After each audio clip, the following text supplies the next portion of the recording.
Good afternoon. Happy Friday to everybody. Just a real quick travel update for you. As you know, the Secretary is in Warsaw today participating in the NATO summit. He's there obviously with President Obama. What the President himself has called the most important moment for our transatlantic alliance since the end of the Cold War. Today, the Secretary met with UK Foreign Minister Hammond to discuss Brexit, the President's Leaders Summit on refugees in September, and our ongoing coordination related to the Middle East and Ukraine. He also met with Polish Foreign Minister Waszczykowski and discussed the strengthened U.S. presence in NATO's east, transatlantic ties, Russia, support to Ukraine, and the situation in Syria. He also met with the presidents of both Armenia and Azerbaijan to reiterate the need for the sides to uphold the commitments reached at the Vienna and St. Petersburg meetings and to reaffirm the United States' support for substantive talks leading to a comprehensive settlement of the Nagorno-Karabakh conflict. In addition, the Secretary participated in the President's meetings, obviously with the EU leaders, NATO Secretary General Stoltenberg, and Polish President Duda. The Secretary will depart Warsaw later tonight and return to Washington. With that, Brad. Just following up on the internal review that you've reopened, can you say anything more about what exactly the review is focusing on, particularly? Well, it's going to focus on what we said it would focus on at the time when we first talked about it, and that was the degree to which email traffic was properly handled, sensitive, or the degree to which email traffic was classified or sensitive at the time it was transmitted, the degree to which it was properly treated as such at the time it was transmitted, and that's what we said back when in January when we had originally intended to start. And I know you call it a review, but this review has, as you said this week, it has the ability to determine possible infractions at the end of the day, whenever it completes. It's a review into these issues as a result of the information that the review uncovers. There could be outcomes. But the review is to actually determine the degree to which information was handled appropriately, not to determine specific outcomes. There are outcomes that could come from what we learn from the review. I won't ask about any of the officials who worked under Secretary Clinton per se, but about the Secretary herself, there are some calls from the Hill about stripping her security clearance. Is that, as a former official, albeit the top official in the department, is that something that is even possible as the end of this review? Well, again, without speaking to any individual, and certainly not to get ahead of this review, which is now just beginning. Obviously, as I said before, the process can result in a variety of employment and/or security clearance outcomes for both current and former employees. So when you say former employees, does that include the former Secretary of State, or is she not actually a former employee since she was essentially the employer? I'm not going to speculate anymore. Again, the process could result in a variety of employment and/or security clearance outcomes for current and former employees. And then lastly, since you did have 2 months, I think, before you suspended the review, can you give us an idea of how much work or how far along you got at that time when you suspended it? To be quite honest with you, Brad, we didn't get that far along, actually. I wouldn't even say that that it was suspended, because shortly after making the decision that we needed to proceed with a review, we got into consultation with the FBI, and as a result of that consultation, at their request, felt it was prudent to not move forward. So there wasn't really any traction had at the outset. So now we're going to, we're going to go ahead and start. I had one more I remembered. Now that the FBI probe Department of Justice is over and the Department of Justice has made its decision and the IG is done here, do you expect the former secretary and any officials who come under your radar as part of this review to participate with this internal review, or are you not going to be asking them? I'll tell you, we're still working through the logistics and the mechanics, and I'm just not in a position to go into any detail today in terms of actual mechanical process here. I just don't have that level of information today. Just one thing to be clear. The review, the statement that you guys had that under your name yesterday said that you intended to resume the review. Have you actually begun that yet, or not really? Well, I mean, this decision just got made, so have they, as of today, 2:00, rolled up their sleeves and working through documents? No. As I said to Brad, we're still working through the logistics and the organization of this effort, and to the degree that I'm in a position in the coming days to give you better insight into that process, I'll do that. But our focus, since this decision literally just got made yesterday, the focus today is on setting it up and establishing it and trying to determine the proper parameters. And who will conduct the review? These are typically conducted, in this case, will be conducted by our Diplomatic Security Directorate. Okay. And does the Director General's office have any role in such a review, either as part of the investigatory part of it or as part of the implementation of any, should there be any, employment or other consequences? Again, I don't have additional details on the organization and the structure. That's the kind of stuff that we're working through right now. And last thing, who ultimately is the arbiter of the outcome or any consequences, if there are any? Is it the Secretary of State who makes that determination? Is it a panel that makes that determination? Who is the ultimate arbiter of whether or not there should be a consequence for whatever is found as a result of this? Again, as I understand it, each of these sorts of internal reviews are tailored to the circumstances, and that's what we're working through right now is the parameters and the organization and that kind of thing. I don't have enough information to answer that question today. Could you take that one? Because it would be useful to know where the buck ultimately stops in terms of making a determination on what consequences, if any, there would be. I will see what we can do, but I can't assure you that I'll know that certainly anytime soon. Again, each one of these sorts of there's a range of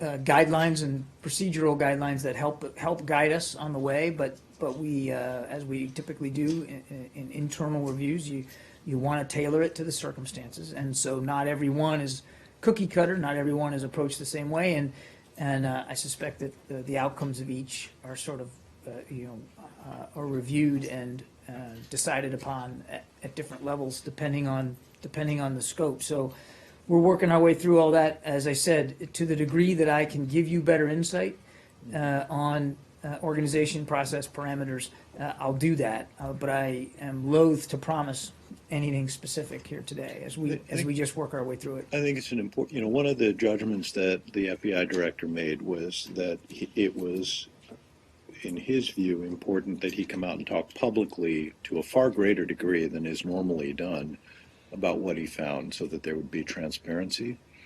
And it seems to me that it would be, I understand that internal reviews and internal personnel matters often are kept secret or are not widely discussed, but it does seem like it would be reasonable for the public to know who ultimately would make a decision, if there is ultimately a decision, on consequences. It's a fair question. I think to some degree, that could depend on what's learned. Yes. So that may not even be something that I'll be able to discuss with any specificity until the process is over. We just have to work our way through this. Yeah. Change the subject? No, Sure. we stay on this. You want to stay on this Yeah. topic? Okay. It's the FBI director, he gave 3 points. One was he called the people involved extremely careless. He said something about your department, which you have said that you don't agree, and then he had a conclusion. His conclusion has been accepted by the Justice Department. In this review, are you going to take into consideration what his assessment was, like extremely careless and all? Because you had kept your review on hold, as you said, it's not suspended, because of the FBI investigation. Now, will this investigation will be taken into consideration? What are their internal findings? Will it be taken into consideration, or no, you will not just even look at that? Again, Tajinder, that's those are the sorts of issues that we're working through right now. I just don't have any more specific information about the parameters here of this review to talk about today. And as I said earlier, to the degree that I'm in a position to describe with better detail in the coming days, we'll do that. But I'm not going to promise a set of specific details that I'm going to be able to provide one way or another. Arshad, I think, spoke to it well when he said, that these reviews are largely administrative in scope. In fact, not largely, they are. And there are real limits and legal considerations that we have to consider in terms of providing detail. I can tell you that we will be as transparent as possible. But there will be limits and restraints on us in terms of transparency because of the nature of this, as opposed to a full-on FBI investigation, which this is not. But during his testimony on the Hill, the FBI director said that in case this was a person in the FBI, there will be severe consequences. So that's what I'm trying to see, that internal review means it will be an internal review and, it will be all hush-hush, we won't know anything, or will there be consequences? I'm not going to, those questions are absolutely two different things. I'm not going to prejudge outcomes when we're still putting the effort together. Number two, again, as I said, we'll be as transparent as possible about the process and about the outcomes, but we have to comply with various legal obligations. So I'm not going to be able to make commitments today, one way or the other, about what we're going to be able to disclose. Sorry. Yeah. South China Sea. Sorry, just one more on this. According To the Foreign Affairs Manual, it's something called DS/IS/APD, that is the final, that quote, performs the final adjudication of all security incident investigations, including administrative, i.e. non-criminal investigations, close quote. Can you check if that is who actually has the final call? I think I'm going to leave my answer the way it was. We're still establishing the parameters. Not every one of these is done in a cookie cutter approach. And I'm certainly not at liberty today to be able to describe to you how things will be adjudicated at the end of this. And, if and when I have the ability to provide more detail, I will. But I'm just not able to do that right now. No, I get that. I'm not asking how it will be adjudicated, meaning what the outcome is going to be. But, one, in terms of fairness, right, people in similar circumstances should be treated the same way. So normally one would imagine that there would be a process that prescribes a set series of steps, appeals, judgments, and where the buck stops. If you guys don't have those processes, and I'd be very surprised that if you don't, that would be very odd. So I'm going to keep asking you this question because I think it is worth knowing who ultimately makes the call on this. Is it a political official? Is it a panel of officials? Is it officials who include other agencies whose equities may have been involved in the disclosure of in the transmission of classified information on an unsecure private network? I mean, I think it's a fair question to ask when you have that information. I didn't dispute that it's a fair question to ask, Arshad. I can assure you that this will be done in the most professional and independent manner possible. And there are a range of procedural guidelines that we have to pull from here as we work through this process. But we will do it in strict accordance with those guidelines, and we will do it fairly, and we will do it efficiently. And to the degree that I can be transparent about process, and to the degree that I can be transparent about outcomes, we will. But there are going to be restraints on that, I'm afraid. Yeah. On South China Sea, next week, the International Court of Arbitration would come out with a judgment on South China Sea. China has taken a position of non-acceptance and non-participation. Do you think this position of China would impact the regional situation after the verdict is out? Well, look, I'm not going to get ahead of a tribunal decision. We said all along that we support the peaceful resolution of disputes in the South China Sea, including the use of international legal mechanisms such as arbitration. And as provided in the Law of the Sea Convention, the tribunal's decision in this case will be legally binding on both parties, the Philippines and China. It's our expectation that both parties will comply with their obligations and exercise restraint. But China has already said it's not going to accept this order. By doing so, do you think this is a case of China defying international order? I've stated what our policy is and what our expectations are. Yesterday at a congressional hearing, one of the State Department officials accused China of double standards. China trying to accept international order where it suits its needs, and in this case saying it's not accepting this.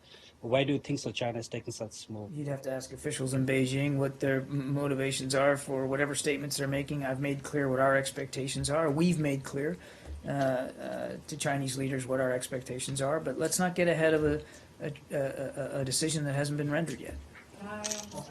On Iran, German intelligence has this report that's saying that Iran tried to acquire technology that could be used for a military nuclear program even after it signed the nuclear deal. This report is from the German Federal Office for Protection of the Constitution or some such. And in addition, the UN is also kind of raising questions about that Iran's nuclear activity might not be consistent with the deal. You also have the Institute for Science and International Security issuing a report yesterday. Iran's Atomic Energy organization is trying to acquire carbon fiber. So kind of taken together, it might suggest that Iran is not living up to its nuclear commitments. We have no information to indicate that Iran has procured any materials in violation of the JCPOA. More generally, the IAEA has reported that Iran continues to implement its nuclear-related commitments under the deal. We understand that Germany shares this view and is not suggesting that Iran has violated its JCPOA commitments. As for the... Well, it seems like it says that it is. I mean, it's saying that Iran sought to acquire technology that could be used for a military nuclear program even after it signed the agreement. So how is that not saying that Iran is not living up to it? We understand the BFV report is mainly about missiles, and while it does mention nuclear dual-use technology, it covers all of 2015 and makes no distinction about whether the reported activities occurred prior to the JCPOA coming into effect. Okay, now what about this international, this Institute for Science and International Security saying that Iran is attempting to acquire carbon fiber, which we know... I haven't seen that report and therefore wouldn't be proficient enough to speak to that finding, but I'd go back again to what I said, that we have absolutely no indication that Iran has procured any materials in violation of the JCPOA. Also, apparently, UN Secretary General Ban Ki-moon has also voiced concerns in a new report saying that Iran's actions under the missile program were, quote, not consistent with the constructive spirit of the nuclear deal. So, I mean, again, taken together, would you say, yes, I can see you saying on technically maybe they're not, violating their commitments, but are they living up to the spirit of the deal, would you say? We have no indications that they are in violation of the JCPOA. I didn't say- No, What, let in me, violation of the terms or in violation of the spirit? violation of the JCPOA. They're not violating the JCPOA. We have no indication that they are, Elise. Now, on the separate and distinct, ballistic missile activity, support for terrorism, obviously, we still have very valid concerns in that regard. We've made no bones about that. You said you had no information that Iran has procured equipment in contravention of the JC. Do you have information that Iran has sought to procure equipment, or are you just not aware of the times it succeeded? I have no information to indicate Iran has procured any materials in violation of the JCPOA, and as I said, the IAEA has reported that Iran continues to implement its nuclear-related commitments under the JCPOA. I'm not asking about the IAEA, which doesn't really have an intelligence capacity. I'm asking specifically about whether Iran has sought to procure equipment for its nuclear program that I've it answered shouldn't. the question. No, you said no. You Yes, I you have. whoa. I Yes, I asked if have. they have sought, and you have, and which is specifically it talks about in that German intelligence report that it tried a variety of ways to get stuff it's not supposed to have. And you're just saying we don't know but we have no information if they got it or not. That's no- a big difference from saying, well, we know they're not trying to do this; they're living up to the deal. Living up to the deal means not procuring and not no, attempting to it also procure. means not trying And to not- procure. Not procuring. So So you're if I'm saying flatly they're not procuring a procuring. car, I'm trying to buy a car, right? It's the same thing. Well, if I know that you're not allowed to get the car, and I'm a responsible citizen, and I say no, I Matt, will not sell you that car. Brad, That's a completely Brad, different thing. That doesn't mean you're Brad, upholding the law do not because you were forbidden. parse my words. There are no indications that Iran is violating the JCPOA. The IAEA continues to find the same to be true. And as we've said all along, we've got enough monitoring in place to know if they're going to try to cheat. We have no indications that they are doing so. You have no And I am way- not that's- going to talk about intelligence matters in any more detail than But that. you said that he's parsing, but I respectfully think that you're parsing. The question is, do you have any information that they are trying to obtain material that would not be consistent with their commitments on the deal? Not that they have it, that they've tried to get it. Yes or no? No. Okay, thank you. One other question. Is it not a violation if the German report is correct that they have tried to get nuclear equipment that could be used for a military program? Is that not a violation of at least the spirit of the JCPOA? I'm not an expert on what the spirit is regarding a certain deal. I'd refer you to German authorities who wrote this report to speak to their conclusions. I think I've answered the question about our views on Iran meeting their obligations under the JCPOA, and I'm not going to begin to have a dialogue about the spirit of it and what that means. I mean, surely it's not that difficult to understand that if you spent more than 2 years negotiating an agreement whose entire purpose was to prevent a state from obtaining a nuclear weapon, it's surely not that hard to say that if they're off buying dual use or trying to buy dual use technology, that might violate the spirit. If that was the case, then it would violate the deal, wouldn't it? But as I said, we have no indication that they are violating the deal. And the deal's never been about trust. It's never been about spirit. It's never been about how we feel about Iran. It's been about them meeting their commitments. And they are meeting theirs, we are meeting ours. And there are multiple regimes in place to allow us to examine the degree to which they are meeting their commitments. And as long as they meet theirs, the international community will meet theirs. This is not about touchy-feely. This is about monitoring, it's about verifying, and it's about holding. So going back to the fact You said that the Germans are kind of looking at this from the whole 2015, not, when they actually kind of signed the agreement. So are you saying that like they might have tried before the deal was actually signed? Or are you casting doubt on the whole report itself? I think I've responded. No, you didn't Yes, I respond. did. I responded as far as I'm going to respond on this, and I would respectfully recommend you speak to German authorities about this report. Well, no, I mean, of course, we've spoken to them and we have the report. Okay. But you are kind of casting doubt on the report itself or on the No. timeline? All I'm noting is, I'll say it again, that while it does mention nuclear dual-use technology, it covers all of 2015 and makes no distinction about whether the reported activities occurred prior to the JCPOA coming into effect. And for more detail about that, I would recommend that you speak to the report's authors. So you're not casting doubt on the fact that they might have tried to obtain dual-use technology, just not since the deal was. I'm saying that they are in compliance with their JCPOA commitments. It's a little confusing because if the policy is indeed distrust and verify, and you have a report that casts question, why Without verification. why aren't you then ascertaining as hard as possible to find out exactly when these alleged infractions took place, before or after the deal? The Germans can speak to this report. Yeah, but- Brad, wait a second. The Germans can speak to this report. We have ways of monitoring their compliance with the JCPOA, and those measures are in place, and every indication we have since the deal was implemented is that they're meeting their obligations. And the IAEA, which, by the way, in terms of the deal, is responsible for doing that compliance verification, has said the same thing in numerous reports. That's what matters. What matters is once the deal got implemented, are they complying? And every indication that we have right now is that they are. That is the I deal. dispute the notion that the IAEA is doing export controls in Germany on. I didn't say they on were doing dual use. export controls, but Well, they but wouldn't the have the under the ability to deal, get the this information. IAEA, under the deal, the IAEA is responsible for monitoring compliance, and they are. Yeah, but they do not have the capacity to examine exactly what this report is talking about. So if you're relying on the IAEA, they could get whatever they want. Brad, I'm not an expert on their capacity to monitor. Well, I think am. you'd have to talk to IAEA officials about that. Boyle, go ahead. South Asia?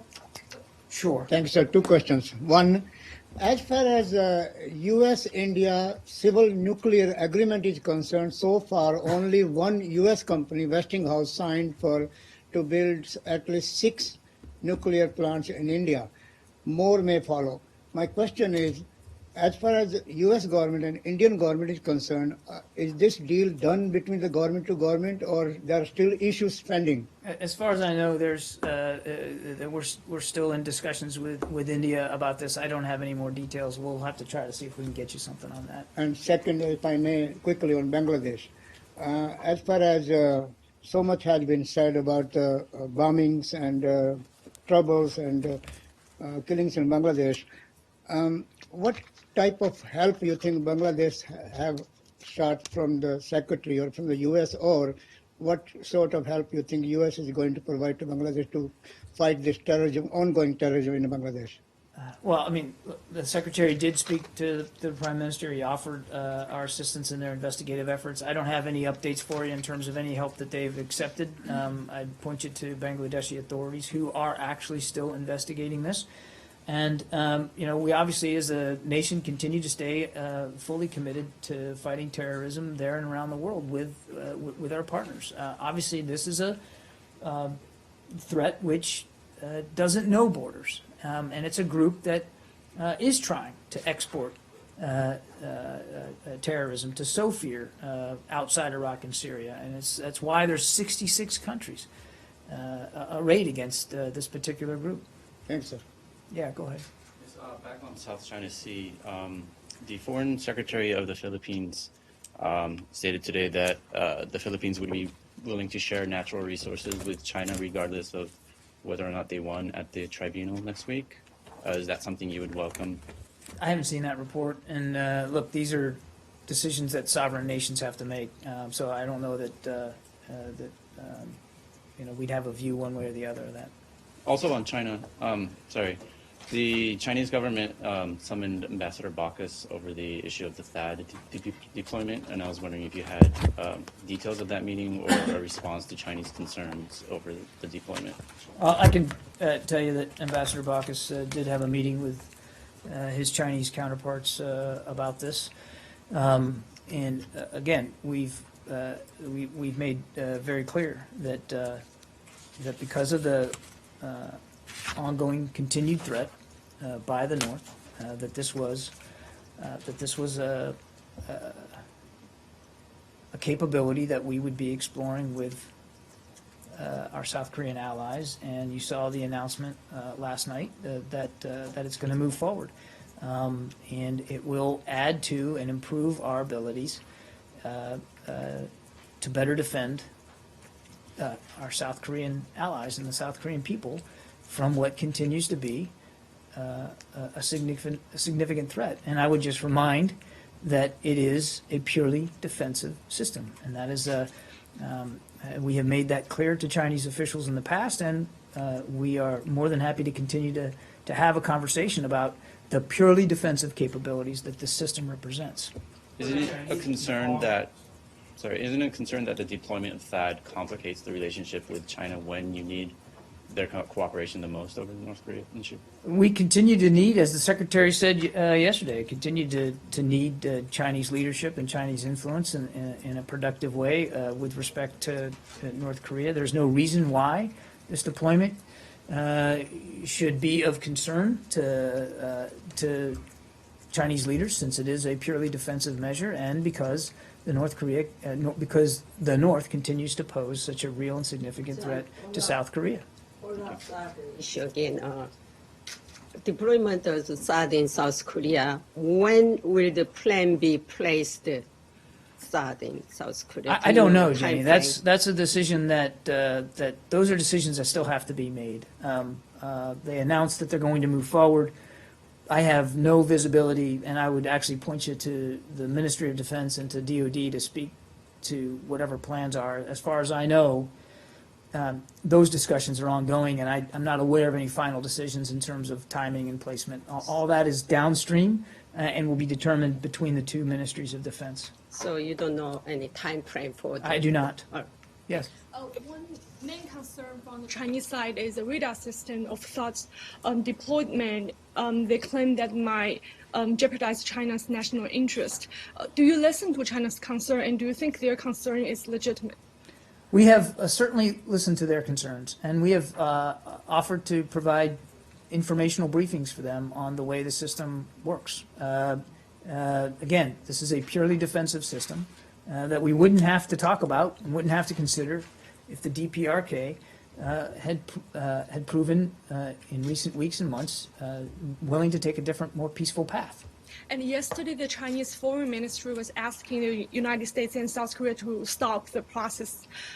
Once the decision has been made and then you're going to move forward, is it possible to go reverse the whole process? I'm not going to speculate. Look, the announcement was made last night to move forward, and it's my understanding that the Defense Department is going to do exactly that in concert with the Ministry of Defense. This is a Defense Department to Ministry of Defense issue that they are now going to move forward on the necessary planning, and that's the focus. And last one, are you concerned this move may reinforce the mistrust between U.S. and China? There's no reason why it should.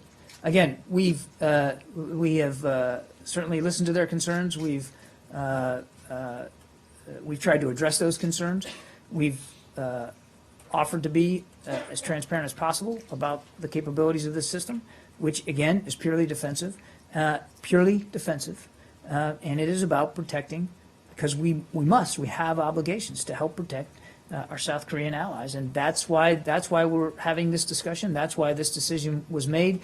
There should be no reason why the Chinese or anybody else needs to be concerned about what is a purely defensive system. Saeed? Can I ask you guys a question on Gaza? Sure. Amnesty International issued a very critical report on the situation in Gaza regarding reconstruction and so on, citing the passage of two years. There was, back in October 2014, a donors conference to which the United States also participated. Can you update on what is if you are doing anything in terms of injecting aid or the delivery of aid to Gaza at the present time?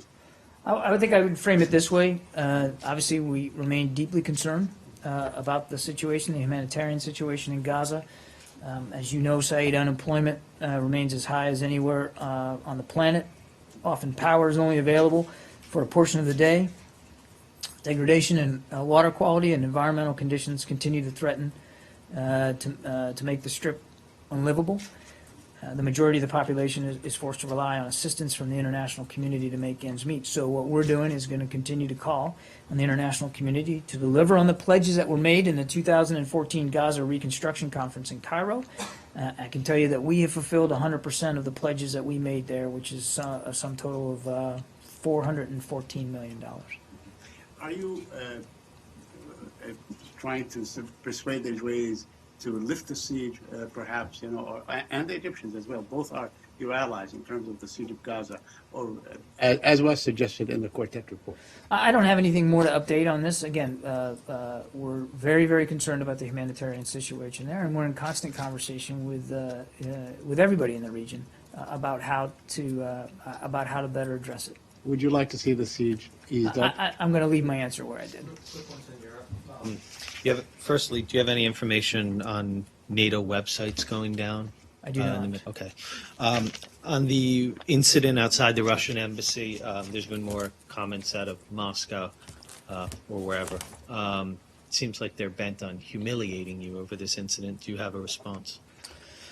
So I've been clear from the podium that we would prefer to deal with this matter in private government-to-government channels. However, because, as you noted, the Russian government continues to make allegations about this incident, I am now compelled to set the record straight. On the 6th of June, an accredited U.S. diplomat who identified himself in accordance with embassy protocols entering the American embassy compound was attacked by a Russian policeman. The action was unprovoked, and it endangered the safety of our employee. The Russian claim that the policeman was protecting the embassy from an unidentified individual is simply untrue. In addition to the attack on the 6th of June, Russian security services have intensified their harassment against U.S. personnel in an effort to disrupt our diplomatic and consular operations. We've privately urged the Russian government to stop the harassment of American personnel in Russia.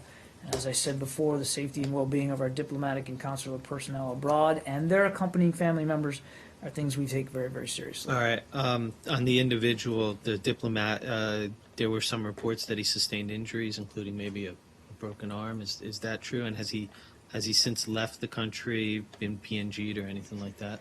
Privacy considerations restrict me from speaking about health, and as a standard practice, I'm not going to comment on the status of any of our employees serving overseas.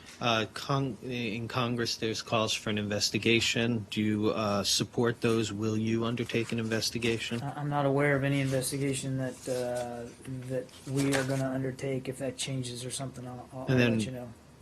What does this say about the broader U.S.-Russian relationship? Is it getting, if you can't even operate in normal manner in the country, is it getting to a worse level than it's been in a very long time? Well, I mean, I think it certainly speaks, as I said, to the kinds of harassment over the last couple of years. I mean, this is a very graphic example and a very violent one. But it comes on the heels of 2 years of increasing diplomatic harassment by Russian authorities that is also unprovoked and unnecessary. Right. And as I said, I think a week or so ago, Russian claims that they're getting harassed here are simply without foundation. So you want to have a conversation about in-kind treatment. It's time for Russia to treat our diplomats with in the same manner in which they're treated here when they come to the United States. And as for the broader relationship, our relationship with Russia is complicated, and we certainly don't see eye to eye on everything. There are areas where we have in the past, and I think we'll continue to see cooperation with them, such as on Syria. And the political process there. There are obviously still areas where there's tension. Ukraine, and Minsk implementation is one of them, and certainly this. There's no need for this when there's so many more important things for us to be working on with Russia, and so much real meaningful geopolitical progress that can be had. There's no place for this kind of treatment, and there's no reason for it. Are you prepared to make an official complaint about a Vienna Convention violation? I don't have anything on that to say And today. then lastly, are you considering any countermeasures against Russia in terms of diplomatic presence in the United States, whether it's expelling embassies, limiting movement, or otherwise responding to this incident? So a couple of things on there. I'd say certainly a sign of how seriously we take it. As I said earlier, the Secretary raised it directly with Foreign Minister Lavrov on the very day that it occurred. That's okay. We're well aware that such efforts against U.S. personnel are not always sanctioned by all elements of the Russian government. So we're going to look to senior Russian officials with whom we engage to rein in those elements seeking to impede our diplomatic and consular activities in Russia and our bilateral relationship. And again, this has been raised at the very highest levels, this particular incident, and I think you'll continue to see us do that. Also on Russia, yesterday you criticized the Russians in the context of the Syrian violation of their own ceasefire. Was there any Russian response since then to that criticism? I'm not aware of any. Might Secretary Kerry raise it that with the Russians? As I said, he has his last conversation with Foreign Minister Lavrov was Tuesday, or at the beginning of the regime of calm. I don't have any additional communication between him and Foreign Minister Lavrov to read out at this time. Yeah, very quickly on this issue. Yesterday, your counterpart from the White House on the plane apparently told reporters that the president did not agree with Russian President Putin on anything regarding Syria. So are we to understand that now this coordination between the United States and Russia on Syria is on hold, or is it frozen? We are continuing to talk to Russian authorities about how to best move forward in Syria, to include getting a cessation of hostilities that's nationwide and that it's enduring. I don't have any specific decisions to announce or speak to today with respect to greater coordination or greater communication. There's already an avenue of communication between our Defense Department and the Russian military with respect to safety of flight and general situational awareness. As I've said many times before, to the degree that Russia is willing to take on fully Daesh in Syria, then that's a conversation we continue to be willing to have. I just don't have any updates for you at this time. But we are in constant communication with our Russian counterparts about the threat that Daesh and al-Nusra continue to pose in Syria, and about how their efforts can be better aligned with the efforts of the coalition with respect to those two groups, and to getting a cessation of hostilities that again can be enduring and nationwide. And again, I don't have any final decisions one way or the other to talk to today. Do you think that the kind of rhetoric we are hearing from the NATO summit, for instance, vis-a-vis Russia, could in any way sort of alienate Russia and widen the gap where they can take, sort of a more hardened position in places like Syria? I also understand that there is going to be, maybe it's already happened, I don't know, a NATO-Russian commission discussion. Again, NATO's a purely defensive alliance, always has been, remains that way, and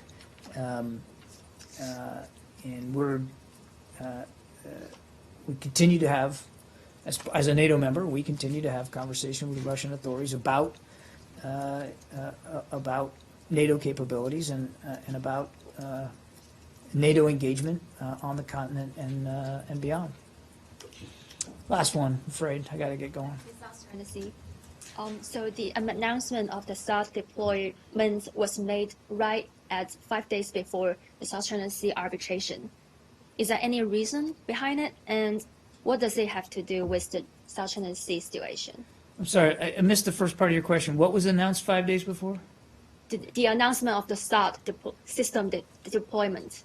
THAAD system. THAAD. Missile system. The THAAD system. THAAD missile system deployment. The announcement last night being 5 days before Before the South China Sea? tribunal? No, they're not Yes. connected whatsoever. Not really. No, I mean, this is about, again, the THAAD deployment is about defending our South Korean allies from a real and growing ballistic missile threat from the DPRK. Can we sneak in a couple more no follow-up Yeah, I questions? just have to, I do have to. Firstly, move. do you have any comment? I think it's the 1-year anniversary of the Chinese crackdown on lawyers. Do you have any comment on that? I don't right now. I think we'll have something a little bit later. And then today. anything you want to say about South Sudan? South Sudan. Yes, as a matter of fact, I do. Hold on a second. So we are monitoring reports of gunfire and explosions today in Juba, including near the presidential palace. As of 1:15 this afternoon, our time, Eastern Standard Time, we understand that the situation has calmed. The president, the first vice president, and vice president have jointly appeared on television there and appealed for that calm. I can tell you that all embassy personnel have been accounted for. At this time, we do not have any information regarding exactly what led to the fighting. And again, we would note that the senior leadership there in Juba were in the meeting as the clashes started. Those leaders have assured us of their commitment to resolve the tensions that have escalated in recent days. Okay, thanks everybody.